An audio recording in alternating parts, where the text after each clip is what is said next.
नमस्कार, मी एज्युकेशन मराठी आयोजित महाराष्ट्र गौरव ऑनलाईन वक्तृत्व स्पर्धेत सहभागी होत आहे। इतिहासाचे पाणीव्रता दर्शन करते महारतीचे, इतिहासाचे पाणीव्रता दर्शन करते महारतीचे, कणकवलीच्या देवगिरी व स्मरण होणे शौर्याचे, कणकवलीच्या देवगिरी व स्मरण होणे शौर्याचे। चला अनुभवूया पुन्हा एकदा तो काळ स्वर्णमय, चला अनुभवूया पुन्हा एकदा तो काळ स्वर्णमय, ज्या किल्ल्याच्या दर्शनाने आजही उर भरून, ज्या किल्ल्याच्या दर्शनाने आजही उर भरून आहे। सन्मान्य परीक्षक महोदय आणि माझ्या लाडक्या मित्रमैत्रिणींनो, सर्वांना माझा नमस्कार। मी प्रगती दादासाहेब सुकशी, जिल्हा परिषद उच्च प्राथमिक शाळा, जिल्हा छत्रपती संभाजीनगर, इयत्ता 7वी शिकते। माझ्या भाषणाचा विषय आहे मला आवडलेला किल्ला देवगिरी दौलताबाद। राकट देशा कणखर देशा दगडाच्या देशा असे आपल्या महाराष्ट्राचे वर्णन केले जाते। राकट देशा कणखर देशा दगडाच्या देशा असे आपल्या महाराष्ट्राचे वर्णन केले जाते। या महाराष्ट्रात अनेक ऐतिहासिक किल्ले उभे आहेत, पण त्यातला एक असा किल्ला ज्याने इतिहास घडवून नाही तर शत्रूला चुकावून सोडले, तर तो म्हणजे किल्ले देवगिरी। आज मी माझ्या अत्यंत आवडत्या किल्ल्याबद्दल माझे विचार मांडण्यासाठी उभी आहे। छत्रपती संभाजीनगर जिल्ह्यात दिमागात उभा असलेला हा किल्ला म्हणजे स्थापत्यशास्त्राचे अद्भुत चमत्कार।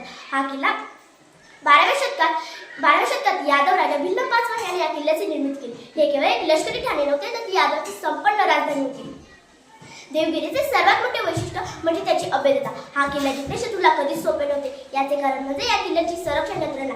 डोंगराचा भाग तासून तो इतका गुळगुळीत केला आहे की त्यावर सरपटणारा प्राणी चढू शकणार नाही। किल्ल्याभोवती खोल गंध बसून त्यात एकेकाळी मगरी सोडल्या जायच्या। किल्ल्याच्या वर जाण्यासाठी एकच रस्ता, तो अंधारी म्हणून ओळखला जातो। शत्रू सैन्याला गोंधतात टाकण्यासाठी तिथे गरम तेल टाकण्याची सोय किंवा शक्कल लढवली जात असे। यादवाची ही राजधानी संस्कृतीचा अनमोल ठेवा, यादवाची ही राजधानी संस्कृतीचा अनमोल ठेवा। दौलताबादच्या तटबंदीत दडला इतिहास सेवा, दौलताबादच्या तटबंदीत दडला इतिहास सेवा। चांद मिळाल्याची उंच झेप आकाशी भिडते पहा, चांद मिळाल्याची उंच झेप आकाशी भिडते पहा। देवगिरी हा गड दौलताबाद महाराष्ट्राची शहानशाह, देवगिरी हा गड महाराष्ट्राची शहानशाह। या किल्ल्याने काळाच्या ओघात अनेक चढ उतार पाहिले। यादवानंतर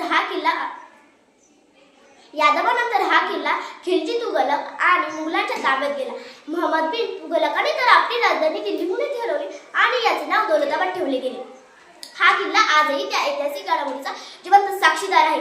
आज आपण जेव्हा देवगिरीला भेट देतो तेव्हा तिथला चांद मिळाला आणि डोंगराच्या टोकावर असलेली मेंढ्यातोप आपण पाहून थकतो। बापरे, इतक्या उंचीवर इतकी मोठी तोफ कशी नेली असेल याचे कुतूहल आजही पर्यटकांच्या मनात दाटून येतात। मित्रांनो, देवगिरी किल्ला आपल्याला आपल्या पूर्वजांची बुद्धिमत्तेची आणि पराक्रमाची जाणीव करून देतो। हा किल्ला केवळ महाराष्ट्राच्या अस्मितेचा एक भाग आहे।